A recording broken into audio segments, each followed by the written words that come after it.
Good morning dear students. तो आप लोगों को पता ही है इस बार एग्ज़ाम बहुत जल्दी स्टार्ट हो रहे हैं। 12 फरवरी से आपके एग्ज़ाम स्टार्ट हो रहे हैं।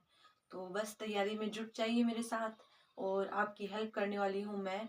तो जैसा जैसा मैं पढ़ाती जा रही हूँ वैसा वैसा स्टेप बाय स्टेप आप पढ़ते जाइए। बस नोट्स बना लीजिएगा। मैं आपको बता रही हूँ, आप नोट्स नहीं बनाएंगे तो आपको कुछ समझ में नहीं आएगा। ये मैथ है तो आप लोग इसके नोट्स बनाते रहिएगा। प्रैक्टिस बहुत ज़रूरी है। जो मैं क्वेश्चन आपको करवाती हूँ बोर्ड पे वो आप लोग प्रैक्टिस कीजिएगा उनकी।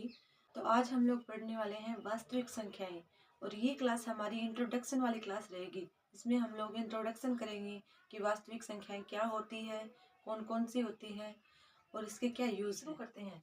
वास्तविक संख्याएं क्या होती है बच्चों?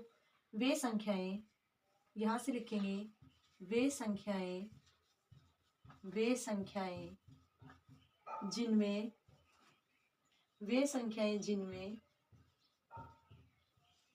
परिमेय संख्या, परिमेय संख्या व अपरिमेय संख्या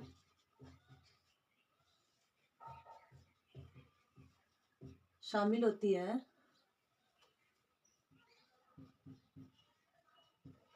शामिल होती है।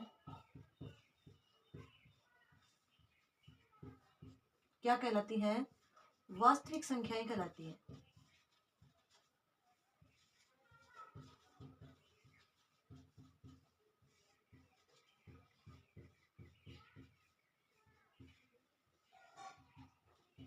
तो ये लो बच्चों, हमारी डेफिनेशन कंप्लीट है।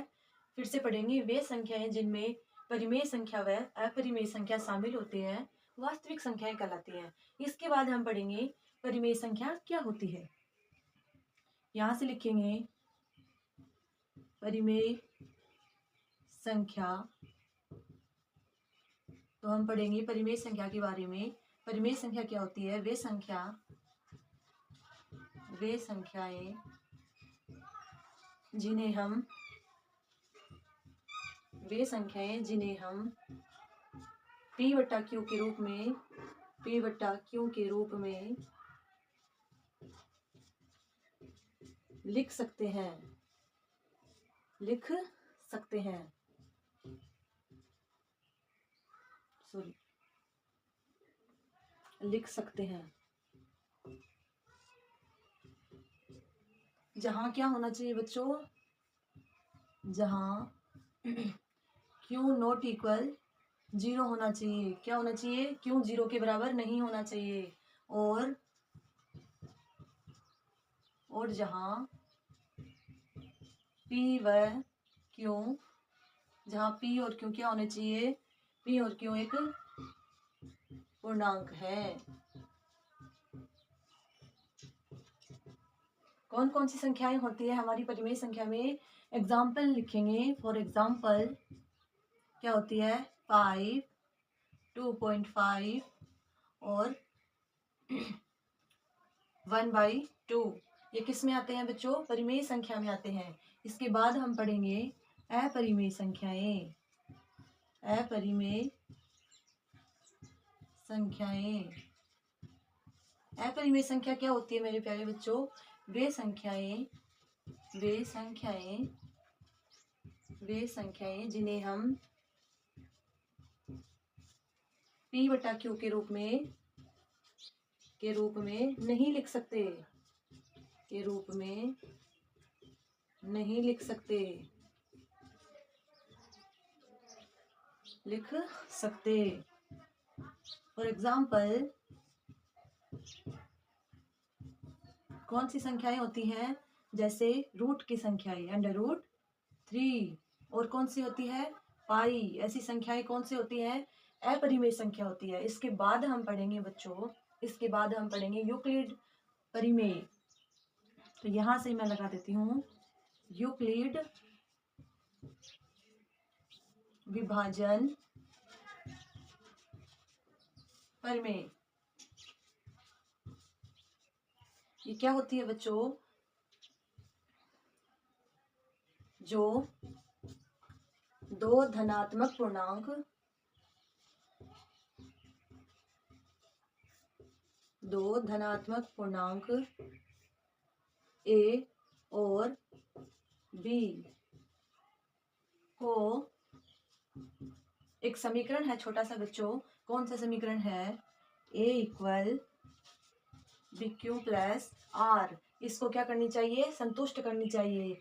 जो धनात्मक पूर्णांक ए और बी को A equal B Q plus R से संतुष्ट करनी चाहिए।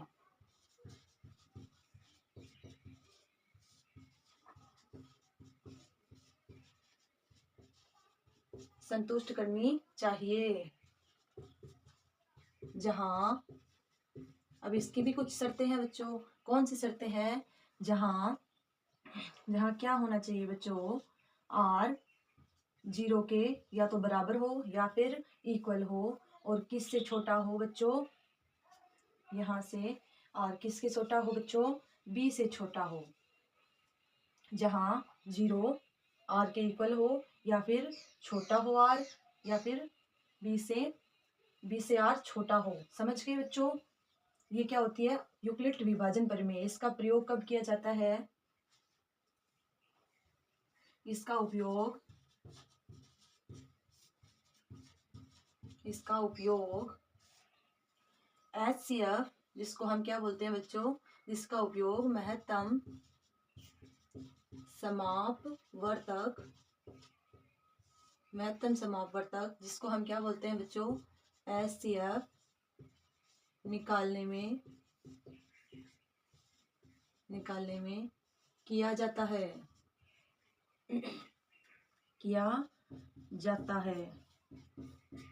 समझ गए मेरे प्यारे बच्चों। इसके बाद हम पढ़ेंगे कि HCF और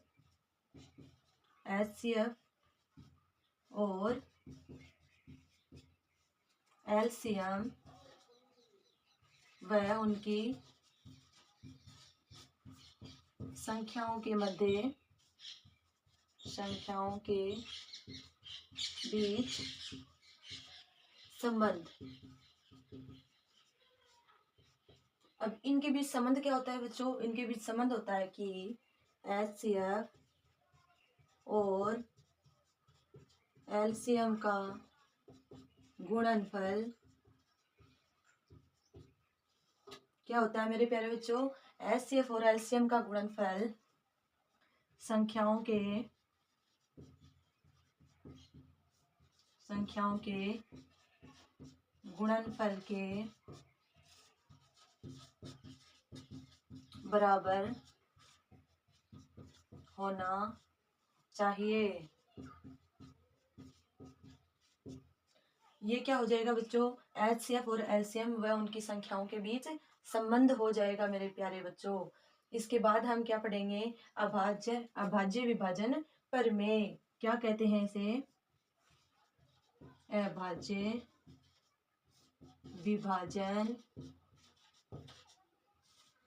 प्रमेय। यहाँ से हम लिखेंगे अभाज्य विभाजन प्रमेय क्या होती है मेरे प्यारे बच्चों, जब दो संख्या A व P दी गई है तो A² यदि P से भाज्य हो तो P A से विभाज्य होनी चाहिए, P A से भाज्य होनी चाहिए, भाज्य होनी चाहिए। कंप्लीट है मेरे प्यारे बच्चों। तो आज हम लोगों ने बात की, इंट्रोडक्शन की, तो हम इसको एक बार फिर दोहराएंगे, मेरे साथ साथ बोलिएगा बच्चों।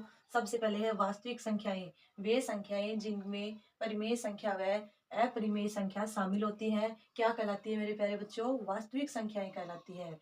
इसके बाद क्या दे रखा है बच्चों, परिमेय संख्या दे रखी है। तो वे परिमेय संख्याएं जिन्हें हम P/Q के रूप में लिख सकते हैं, क्या कहलाती है बच्चों?